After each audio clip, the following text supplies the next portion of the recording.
Sedition is defined specifically in U.S. law as a federal crime involving conspiracy to overthrow or destroy by force the government of the United States, or to oppose by force the authority thereof, or by force to prevent, hinder, or delay the execution of any law of the United States. Seditious conspiracy is a specific crime that requires two or more persons conspiring to use force against the U.S. government or its laws. Our laws are clear. You can refuse illegal orders.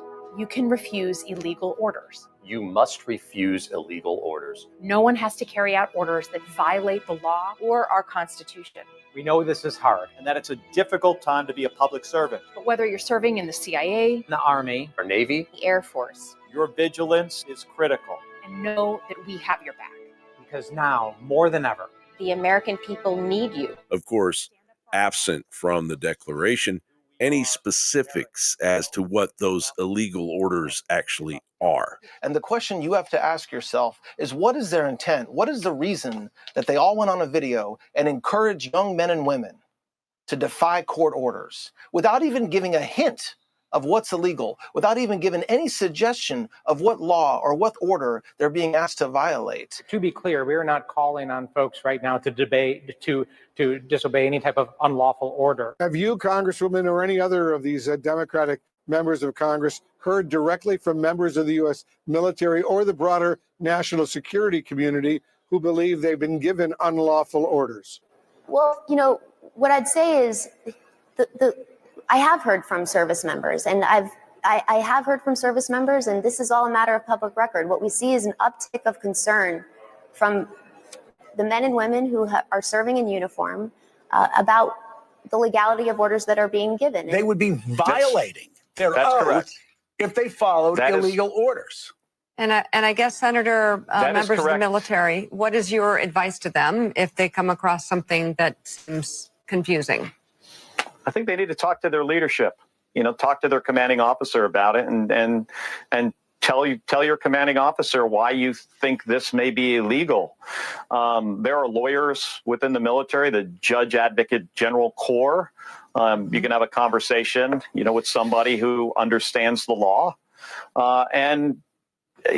There's always the option of you review the UCMJ with your leadership and you explain to somebody why you think this may not be lawful. After widespread discontent over unpaid wages, lack of food, and clothing erupted into open revolt, yes, George Washington, as commander-in-chief during the Revolutionary War, authorized the execution of his own soldiers for sedition in 1781. However, no one in U.S. history has ever been executed by hanging or any other means solely for sedition or seditious conspiracy under federal law. Historical cases involving the executions of John Brown in 1859, Mary Surratt in 1865, and William Bruce Mumford in 1862 were prosecuted under different charges like treason or martial law violations. Neither the 1798 or 1918 Sedition Acts, the 1940 Smith Act, nor the current federal seditious conspiracy statute, 18 U.S. Code 2384, has ever carried the death penalty. The current maximum penalty for seditious conspiracy is 20 years in prison, and that is what needs to be pursued without fail, or there is no executive office of the United States going forward. Throughout American history, 6 presidents have presided over the federal prosecution and imprisonment of individuals for sedition or seditious conspiracy. John Adams, Abraham Lincoln, Woodrow Wilson, Franklin Roosevelt, George W. Bush, and Joe Biden, whose Justice Department convicted at least 18 Oath Keepers and Proud Boy leaders for their roles in January 6th, the most extensive use of the seditious conspiracy statute since World War II. And then there is the turbo sedition waged against President Trump for the past decade. The FBI's Russiagate investigation was branded a seditious conspiracy. Lieutenant Colonel Alexander Vindman was denounced as a traitor. The January 6th House Committee was accused of engaging in seditious conspiracy and treason. FISA Judge James Boasberg's actions. And now these fools. Yet, despite the intensity of these accusations, which often invoke the federal seditious conspiracy statute, not a single critic or political opponent of Donald Trump has been convicted of or even formally indicted for seditious conspiracy since 2016. We know you are under enormous stress and pressure right now. Americans trust their military. But that trust is at risk. This administration is pitting our uniformed military And intelligence community professionals against American citizens. You're fired. Get out of here. You're fired. Under federal law, the penalty for sedition also includes ineligibility to hold any office within the United States for 5 years. So sedition knocks you off the chessboard, whether you get 20 years or not. Trump could merely end the careers of the deep state during his term if they are found guilty. You're fired. Get out of here. John Bauer, reporting for Info. All right, we're back. Thank you for being here. So if you didn't see the video earlier, an hour ago, you want to go and check that out. I'll play little pieces of it probably here in a minute, but this is serious. This is not a conspiracy. Okay, this is not a conspiracy. In that 30-minute video that I did earlier, it recovered Macron, or the French, putting a hit out on Candace Owens, and the significance of that, along with Brandon Biggs, which is a prophet, and whether you believe in prophecy or not, he's been right tons of times about different things that's happened throughout the history of our time in the United States and really all over the world. But he said that he had a vision, and in the vision, and you got to watch the video, in the vision, he talks about, Candace being under threat, and, other people involved, like, Erica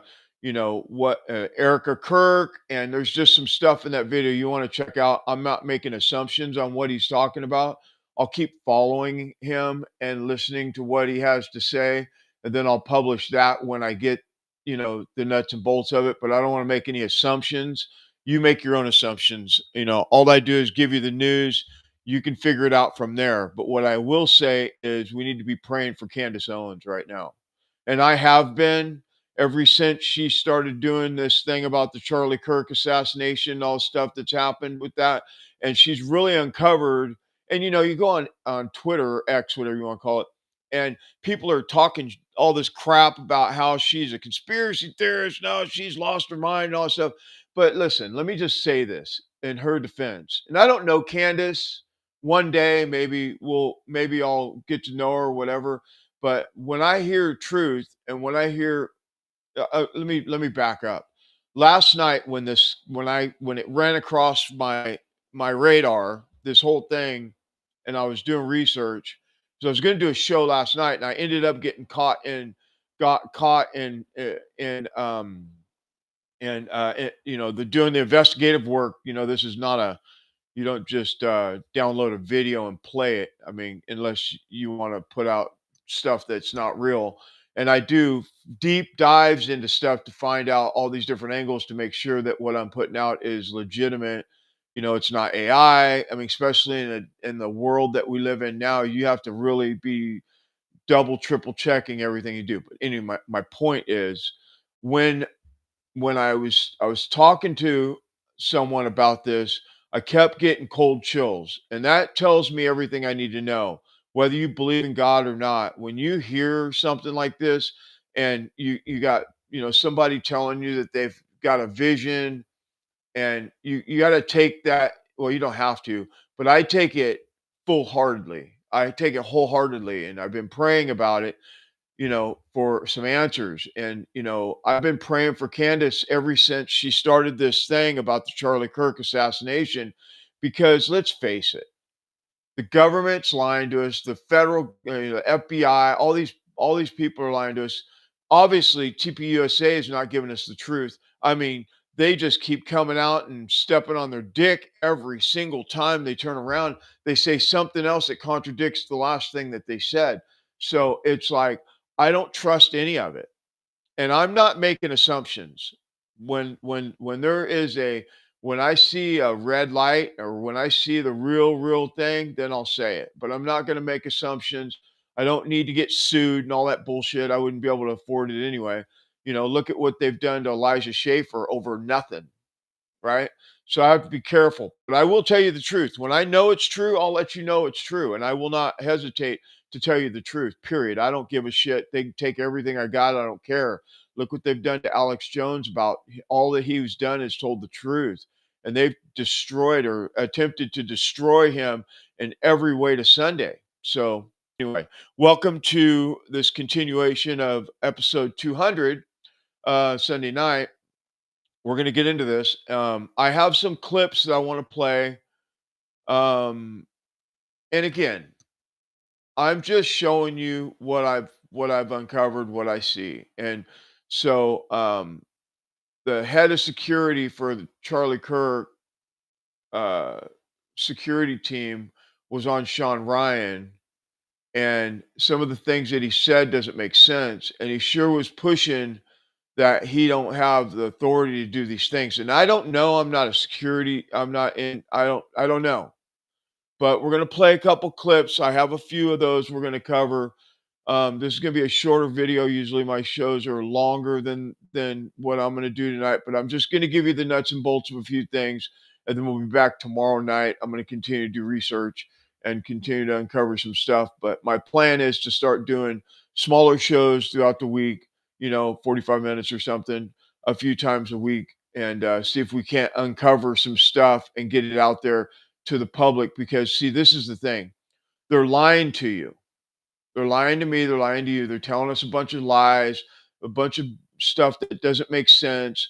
And this whole way through this whole Charlie Kirk assassination thing, it's been just blatant lies. It's not like lies that could be hidden, covered up. They're straight. There's no way. And I don't have to remind you that the 30-06 in the neck into the Superman neck that bounced off his vertebrae, and, that all makes no sense. Now, if you told me it was a smaller caliber rifle shot that took his life and then it did that, then I could see it. But there's no way. There's no way. Okay. So anyway, MTG, we covered it on Friday night. MTG has resigned. Now there's a bunch of conspiracies about why she resigned and all the different things, which is very, very hard to. This is the thing that happens. I mean, and you got like Loomer saying that, she's the arch enemy and I'm going to spend the rest of my life, condemning her and she's my enemy and all this. It's just ridiculous. Like, why can't we all be going in the right direction? The goal should be to dismantle the FBI, the CIA, the deep state, all the corruption in government and all the corruption in all these NGOs and all these different things, all these child sex trafficking and all that. That's where we should be, all going in the same direction. That's what we should be doing. But instead, we're infighting, and this person knows more than the other person, and that person didn't. And we're not, why can't we get this? We need to be going in the right direction here. We just do. We need to be coming together as a whole instead of all this infighting going on and all this stuff. It just doesn't make sense to me why we can't. You know what? It's supposed to be, if you don't like what somebody says, you don't listen. Or, hey, okay, that's your opinion. Okay, great. Thank you. Thank you for your opinion. And that should be it. But instead, oh, that person said the wrong thing, and this person, it's just ridiculous. It's a bunch of high school stuff. All right. So we're not going to do that here. We're going to do our best to just give you the truth that we see it, and we'll figure it out from there. Okay. Now, another thing that's going on is there's some talk about Todd Blanche, investigating his cabinet, investigating some of the people that work for him, like Ed Martin and stuff like that. Now, I don't know the truth about that, so we're going to just put a pin in it for right now, but we're going to keep looking into that, seeing what we want the truth. But what I can tell you is the deep state is losing their mind about all the stuff that is being revealed, and it really is. And whether you think Trump is sold out or whatever the conspiracy is around Trump, and I get it. I mean, it doesn't look good. There's some great things that he's done and some horrible things that he's done. I want to take the good things that he's done and really celebrate them. And when the things that he's doing bad, we let him know that that's not good. But he did come out, he did talk to Alex Jones and different people like that to really find out what to do about this thing that we have going on called corruption all around him in his cabinet. So there is that, and that is good news, because one thing I know about Alex Jones, he doesn't lie to you. He'll tell you the truth. Now, you don't have to believe that, and that's the difference of opinion, but I believe when Alex Jones says something, it's the truth. You don't have to believe it, but hey, I guess I should be wearing the shirt. Alex Jones was right, and right again, right? So anyway, all right, that's my monologue. Let's get into this. Where do you want to start? Um, let's start with the plane, okay?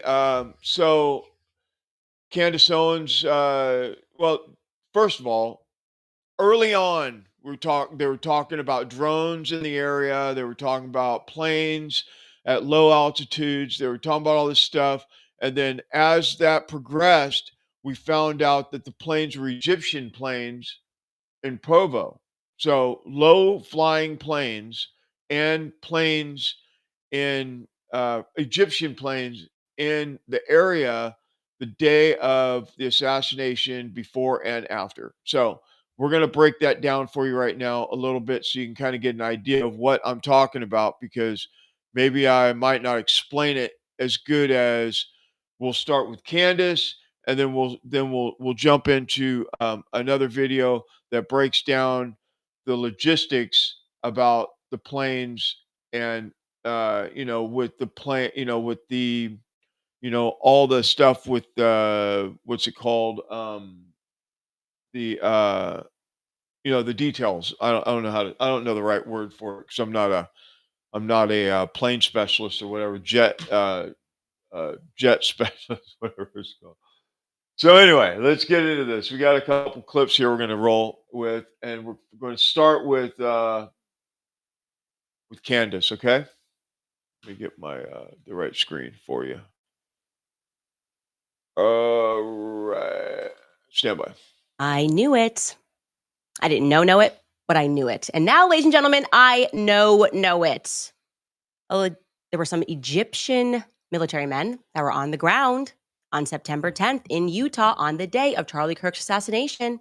And we now need to demand that they publicly release details of who those individuals were and why they were there. The biggest anomaly that has happened is this kind of foreign angle. Like right away, they just got out in front of it and were like, there's nothing to see here. And we discovered, and I broke the story, that there was actually a third plane, which I found to be quite odd. I reported on it, and the Zionists immediately seemed, to me, too panicked, right? They issued what I describe as a false debunking regarding the point that I was making. What they do in circumstances like that is when you say something that's really big, they focus on something really small and inconsequential, like an error that you made. And I did make in terms of time zones. And they go, oh, well, this has been debunked, right? It's been completely debunked. You saw this in the Brigitte case. She started going after people for defamation, not people that wasn't attacking them for the substance of the claim that you were born male, because she was, but rather she goes off after them, like she's going after me for saying, oh, well, actually, you're saying that I stole my sister's ID and that's a crime. So I'm going to sue you for that. And then the media runs with it and says, oh, this has been debunked. Nothing is being debunked. And when they do that, when they focus on that, they're hiding something. Okay. Yeah. We know that they're hiding something because the way they do this thing, where they, oh no, there's nothing to see here, kind of thing, right? But we know from the flight logs. That's what I was trying to think of earlier. The flight logs show these anomalies of these planes, and about a month. It's been a few weeks ago. we were doing this thing about the planes and the drones and this and that. And I showed you some clips about military planes that fly low and release drones as a test, or they were doing this test, right? And you can look it up. You can type in, military planes with releasing drones, whatever, as a military experiment or whatever it is.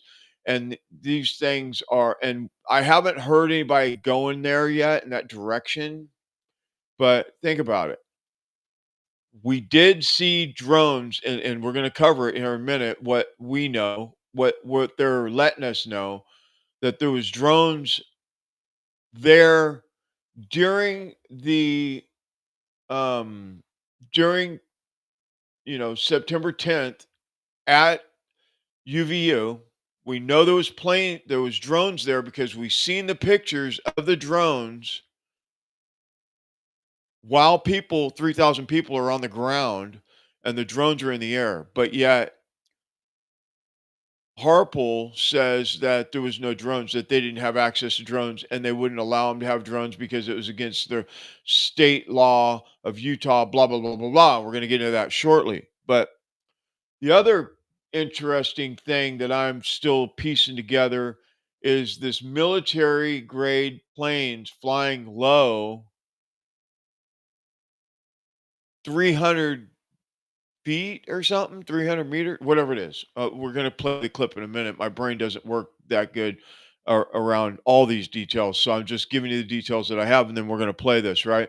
But is there a possibility, and it's assumption, I'm making assumptions right now. Is there a possibility that that there was these planes that flew low and they released drones, and then the drones were part of this thing to, because they have these drones that they fly these drones, and they can attack different things. They have, uh, uh, uh, whatever it is, I guess it would be um, rifle, or be able to shoot from the drones. I don't know.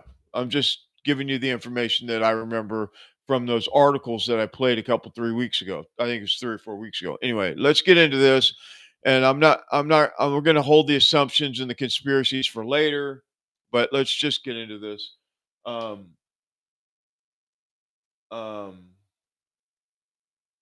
yeah, let's just get into it.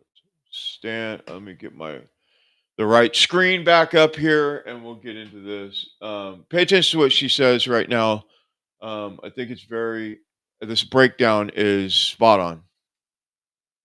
Candace, the planes. Maybe sit down because there's more. Candace highlighted 2 Egyptian planes. Many people have tagged me, so I looked into them too, and when I did, my jaw dropped. First, a quick clear up of the timestamps from the gentleman sharing flight details on Candace's show. On September 10th, Utah was -6 of UTC, not -7 because of daylight savings. So everything I'm about to say is in the correct Utah Mountain local time. So, Egyptian planes. To give you an idea of how rare it is in the entire United States today, there's one that pops up. But September 10th, not one but 2 Egyptian state-owned jets, SU Bravo November Delta, I'm going to go with SU BND, and SU Bravo Tango Tango, which I'll call SU BTT. These are not tourism jets. They are military, government, transport aircraft. These aircraft normally land at major diplomatic or military hubs, not small regional airports. Their presence at Provo Airport would require special U.S. clearance and is highly unusual. Not only were both of these jets at Provo on September 10th, but separately,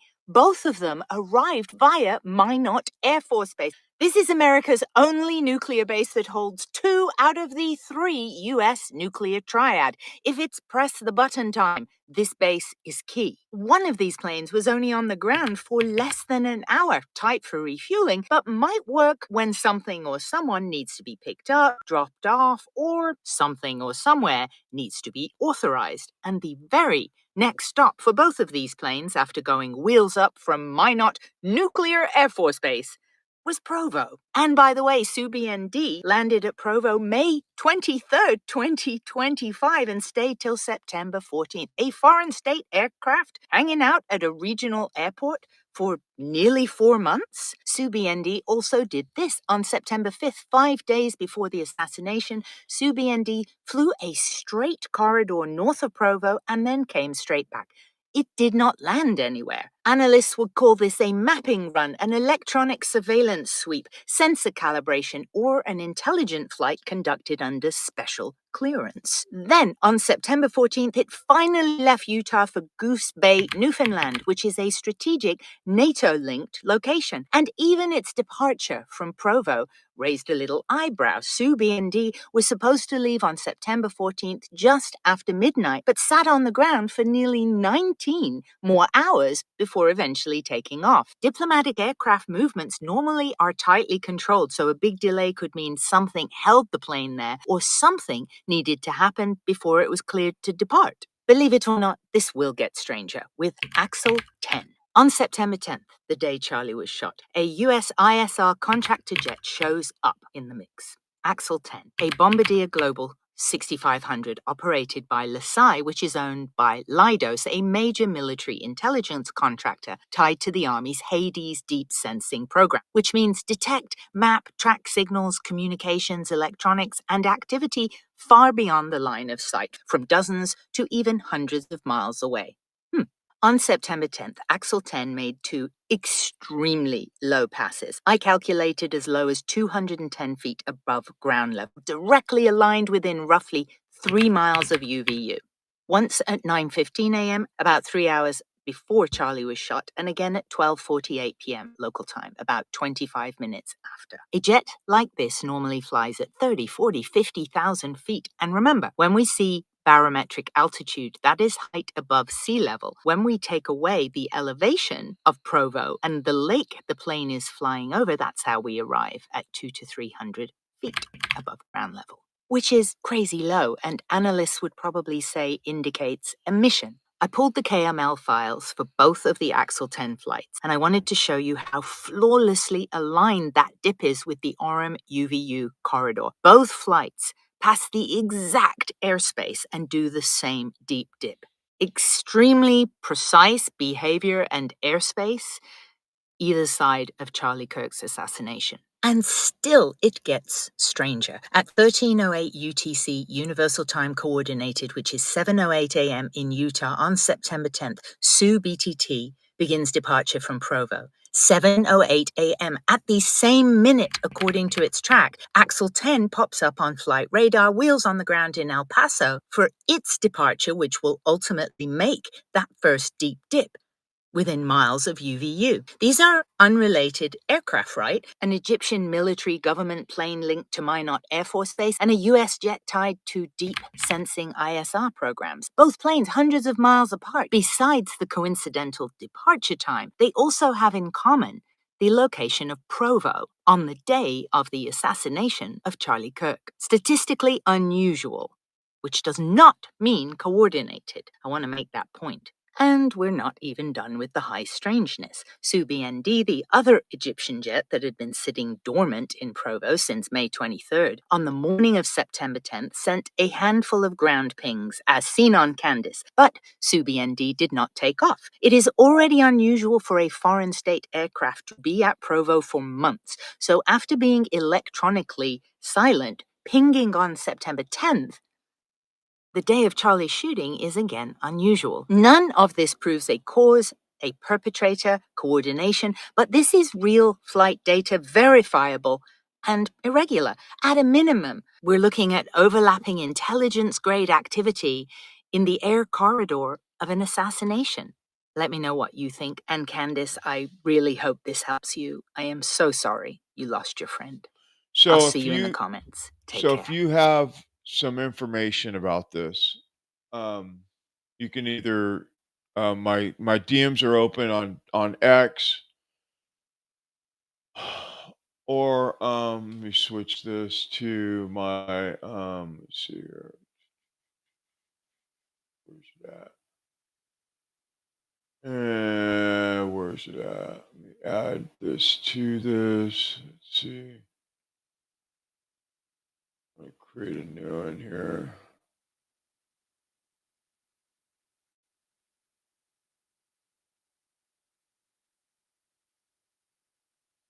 I'm gonna add a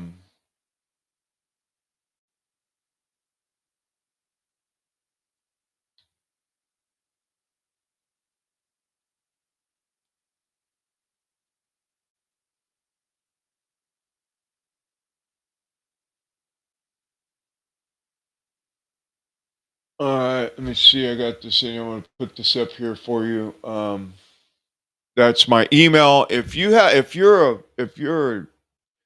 you know, military, or you have information that could help us to get to the bottom of what this, because this is unusual at best. It's unusual, and you know, we're not like trying to crack codes here or anything, but what we are trying to do at the end of the day is get to the bottom of what is going on here. And you know, there's a bunch of us, you know, I guess you'll call us show hosts, journalists, investigative reporters, whatever you want to call us. We're putting this together so we can get the right, so we can make, you know, the right decision on what happened, or you know, make, you know, instead of making all these assumptions. So if you have information, there's my email. It's right there. That's a direct email to me. And then, you know, we just want the truth. We just want to get to the bottom of it. We want to find out what's going on now. I don't know about this drone thing. It seems odd to me, because this is the oddity for me about the drones. We know that the old dude that was there flying drones before Charlie got there, because um the pastor, or not the pastor, Frank Turek said that when they pulled up, Charlie was getting drone footage from someone on the ground at UVU before they got there. And if you remember that, I played the video a while back about Frank Turk was like, I don't like this place. There's too many blind spots, too many buildings, blah, blah, blah, blah. And Charlie was like, yeah, we're going to do this anyway. Right. And so, um, if there was drones there, plus we see drones flying in the air, then why is this security dude talking about there was no drones? We'll listen to what he says about it, because I think that is going to be, it's just information that I'm trying to piece all these things together. There's a lot of things that Candace talked about on her Friday show and her Thursday show that I'm just following up on, kind of get an idea of like, what are we talking about here? What are we really talking about? I mean, God bless Candace. I hope you're praying for Candace. I pray for her all the time, because she really is pulling the, you know, pulling the covers off of some pretty corrupt things going on. My opinion. Everybody's entitled to their own opinion. That's my opinion. I think that there's something very deep going on. And this guy actually even says that there's forces that are deeper, forces beyond our comprehension, that are going on in our country that we can't see, right?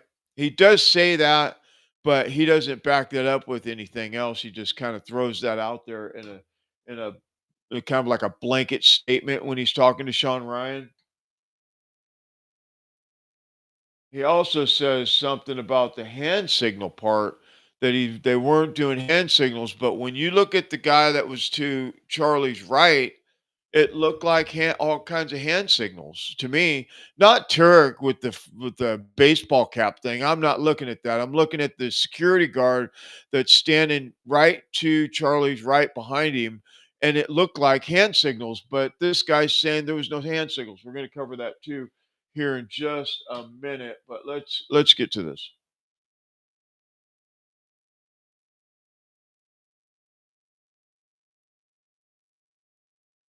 Hold on, I got to find my videos. I didn't label them right. Table the drones, which would have been awesome. Absolutely. I believe in them. But I can't break the law to do it. We're out there not only protecting them physically, but I have to protect the reputation of the client also. And that's a whole separate thing of protection. So the drones would have been awesome, but I can't break the law. They could have used them. They chose not to. So he's saying they didn't have drones, right? That's what he's saying. Here, let me pull this other one here. There's a lot of chatter on the internet about hand and arm signals, from the security team. There's been concerns about it from my own personnel that work here. I've worked security details, done a lot of sniper work. Did you ever use hand and arm signals? I use hand and arm signals every single time on every detail, everywhere I went. And, one of the rumors was, he's got the ball cap. He did the ball cap wiggle. That's the Marine Corps sniper. I've done a lot of sniper operations. Nobody wears ball caps.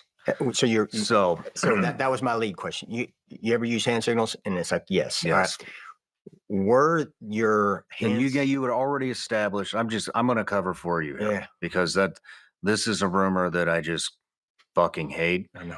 Because that is what it takes. You can't be on the radio all the time because you're tying the net up. We had already established that you had other security professionals within the crowd that you're trying to communicate with, and that's how you do it. That is how you do it. Well, I'll speak to this one. You're using hand signals, or if you were to use hand signals, and those are an option, especially like under MVG or things like that. One, are those hand signals normal ones that you would see during normal gesticulation? Are those definitive hand signals? Mm-hmm. They're definitive, so that they can't be confused with a guy scratching his ass. Mm-hmm. And so that's the first one. The second one is that hand signal. When a bubble team is there, we're not using hand signals. Sniper details, absolutely. Why? Because you can see that. Are we looking around at each other looking for hand signals? Mm. We're looking at in the front in our area of responsibility. If we needed to relay a message, then we would, hey, right here on comms. We're notorious for, if I need to get somebody's attention on the team, I'm not going to sit there and use a hand signal if he's in my line of sight. I'm just going to go like that. He's going to look up and I'm going to go. Mm-hmm. And so if I looked up and did a hand signal on the team and did that or that, he's going to look at me like, so what do you want me to do then? Mm-hmm. Right.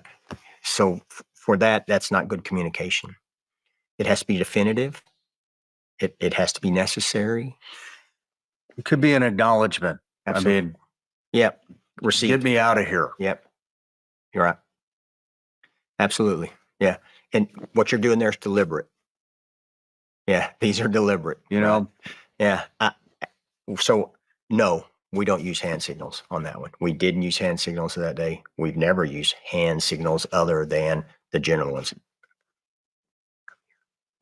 Here, 2 people here. None of that was done.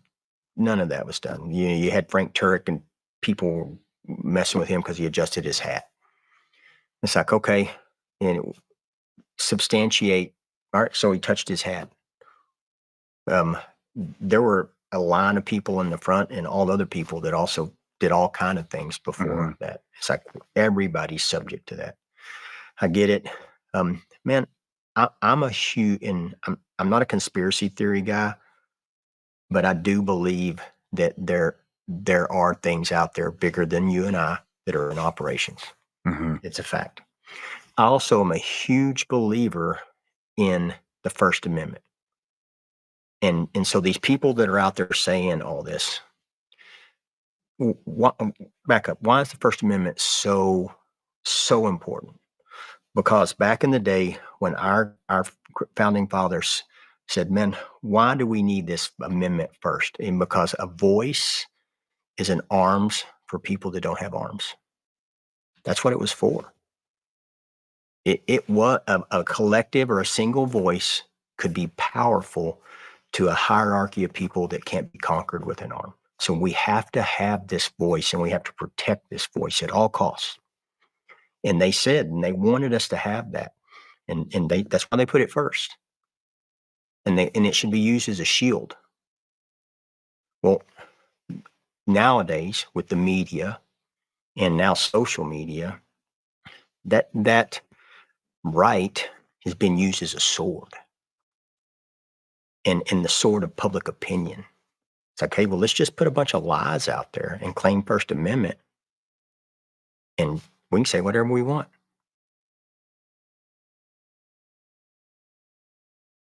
What do you think? That's interesting. Mostly because, first of all, the drone stuff. Earlier on, or in that little back and forth with Sean Ryan, he was talking about that they did not have drones for him. They said that they had that UVU was going to cover the roof, and that they didn't have any drones. But we know, because of the video that we have, lots of it, where they showed drones in the air, and plus Turk talking about drones being flown. And then I played the clip last week, or maybe a week, 2 weeks ago. I guess I can pull it up here in a minute. About drones being flown in the area at the time that the whole thing was going on, right, on the 10th. So I'm confused on how he didn't have drones. There was no drones there. He said they didn't have access to drones. They wouldn't let him fly any drones, but there was drones in the air. And so I just don't know what to think about it. I mean, it's one of those things that they're saying something, but something else is going on, and I don't know what it is. So if you have information about that, please send me the stuff. Just send me whatever you have, please, so we can get to the bottom of it. He also says this about because remember they were talking about the palm gun and stuff. Listen to what he has to say about this interaction. It's like, when's that stop? And literally whatever you want. You've seen some of the idiocy out there. Palm gun, exploding microphone, hand signals. It's like, it doesn't even have to be true, and it doesn't matter. Mm-hmm. And so you're just using that First Amendment as a sword and not a shield. And we gotta step back at that and look at it. I was talking to you guys earlier, and I was like, at some point you put those people in the Wayback Machine. And the Wayback Machine is you take them to 1985. And when people said something that was untrue about you or your family, and they said something bad about you that other people heard, you split their lip. There's a consequence. An immediate consequence. Not a consequence that comes through a lawsuit 3.5 years later, an immediate consequence, so that a level of respect is gained. And then also, hey, if you do this again, I'll see you next time as well. And at some point, some people need to be put in the Wayback Machine. Mm-hmm. Definitely not going to disagree with you on that one. In front of a 18,000-foot mountain, and there's a 36,000-foot mountain behind it, you're not going to see it. Mm-hmm. And so we have to be cognizant of that.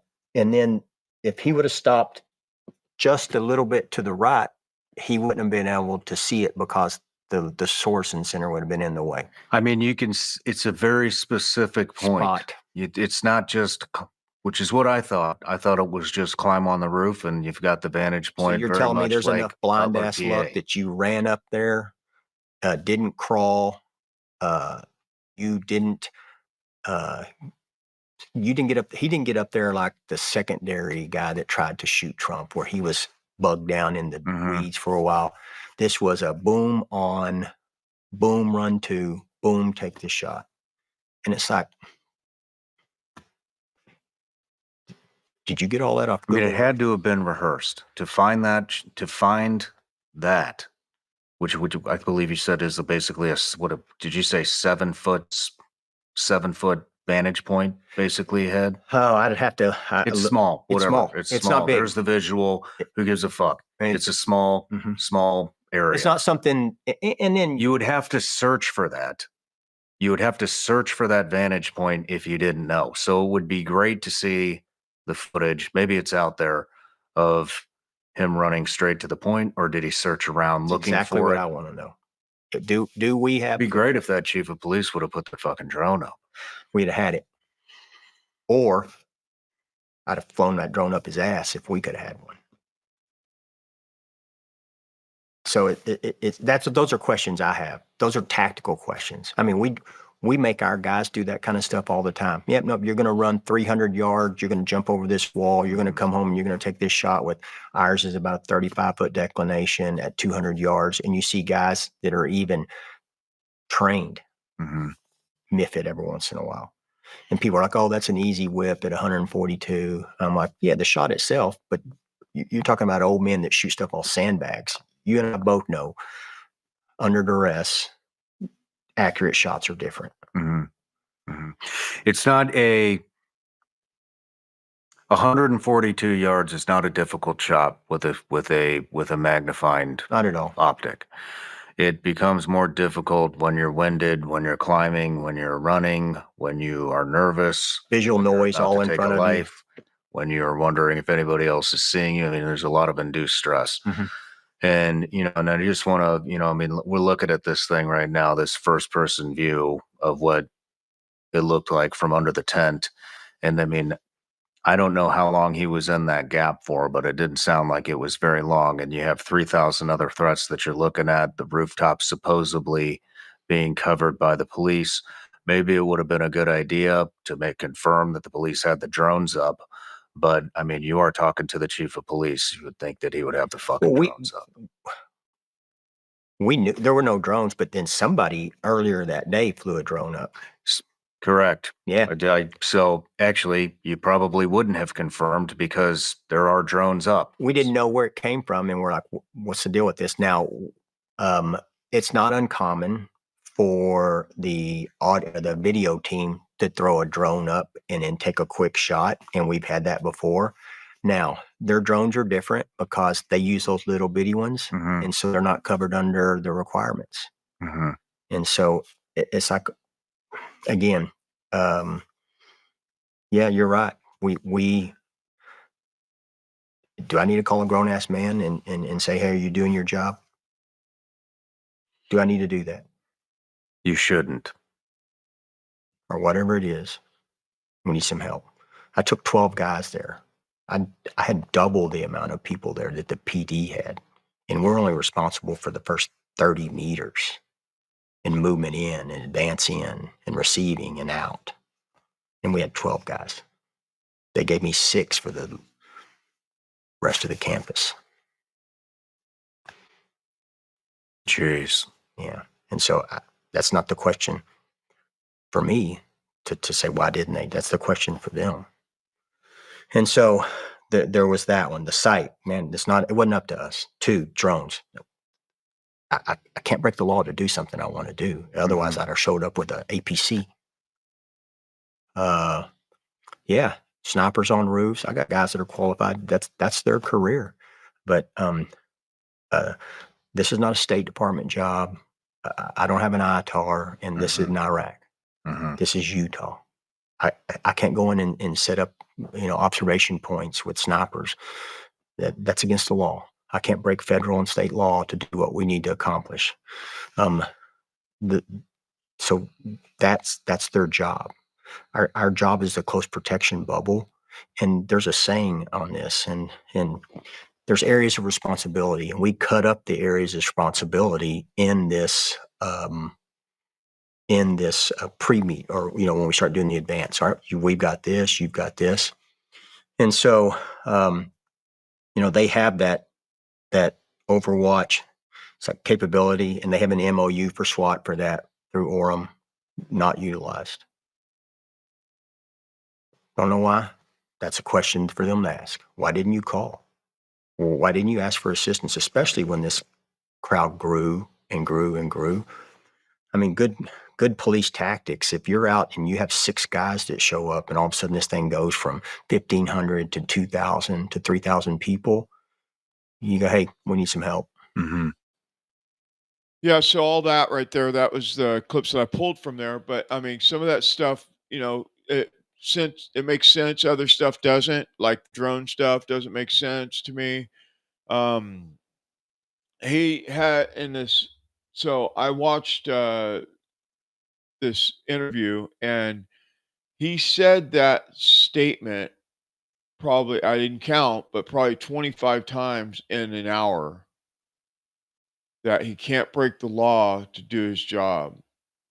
Almost like he's just putting it off on, you know, not taking responsibility for any of it. I don't know. I can't say for sure what's going on there, you know what I mean?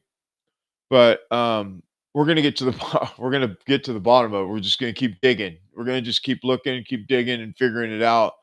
We're gonna find out what's going on for sure. Okay, so, that's for sure. I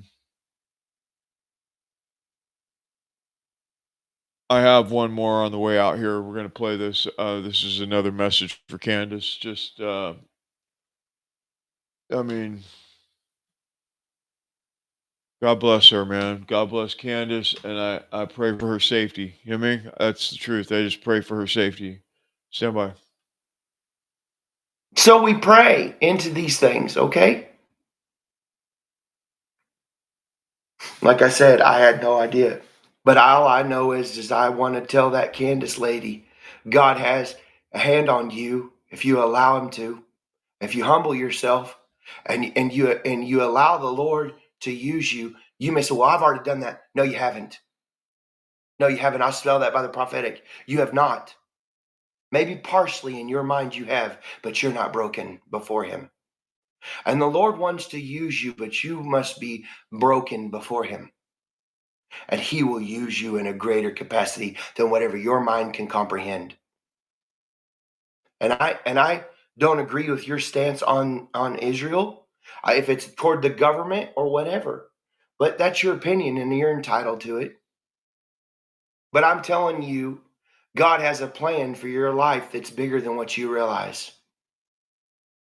God has a major thing he wants to do with you. And the door that's going to open for you is bigger than anything I've seen for a lot of people. It is a massive wood door with beautiful carvings in it, and it's glowing, waiting for you. And so I see these things.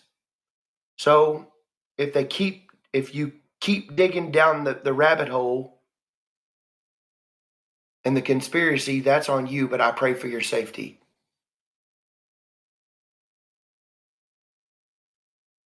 Yeah. So, I